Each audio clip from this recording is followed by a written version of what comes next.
I started my career with Whitbread. I worked for Whitbread for about 15 years. Did a multiple of jobs with them, and then moved to Centre Parks, where I looked after food and beverage. Did 5 years at Centre Parks, and then fortunate enough moved to Newcastle as executive director. Did a couple of years up there, loved racing, and was fortunate enough to get offered the job running Doncaster. So I did 5 and a bit years at Doncaster, which was when ARC was formed. So I'd worked for Northern at Newcastle, left the company, fortunately good enough for them to get me back, and stayed with them then. And recently I moved into the Group Operations Director. So I suppose you could say I've worked for them nearly for 8 years.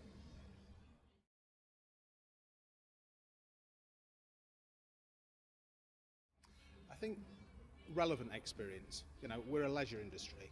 It doesn't have to be solely the background about horses. If they have an interest in the sport, then that's always useful, but it's not critical. I think it's about relevant experience. Leisure is so similar in a lot of ways. This is a big hospitality area that actually we've got somebody that looks after the horse riding element of it. So, there should be skills that are transferable within the industries. And I think then it's all about personality, and it's about commitment, dedication.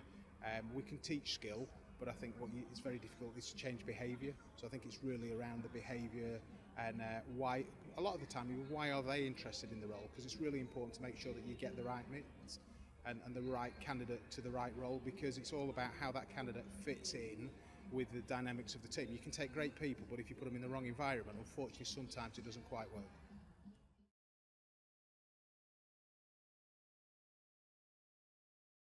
So I don't think it's a necessity to understand racing to the greatest level, but I think it's something that you've got to be prepared, if you don't understand it, to learn it, because it's another very important part of the role that you deliver. And most people have watched the Grand National or one of the other meetings, so I think everybody has a little bit of a knowledge, be it very small. When we're recruiting the executive directors, who are the boss of the individual racecourses, sometimes not being a horseman can be an advantage, because actually this is a multi-skilled business. It's not just about the number of race days. There's a lot more to it than just that.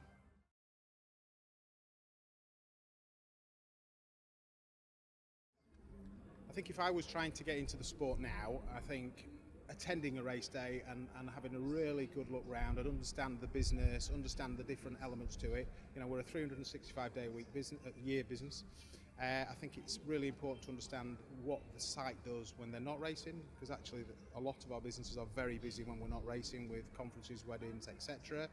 I think there's also making sure that they've done a little bit of research if they're going to apply for something, but if there are 6 out of 10 in their own mind, then don't be put off, because we know we're not going to be able to recruit 10 out of 10s. 10 out of 10s don't stay very long. They have a very ambitious career ladder and looking to move on. If we can get a 6 or a 7 that's got the right behaviours and the right attitudes, we will work with them and develop some really good people.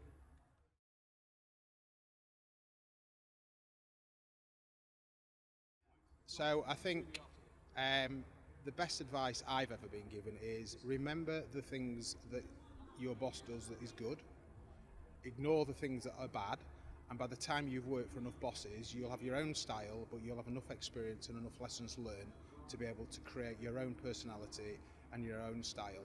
Don't try and mirror one individual that may have been a great boss, because what you sometimes don't see is the negatives in them.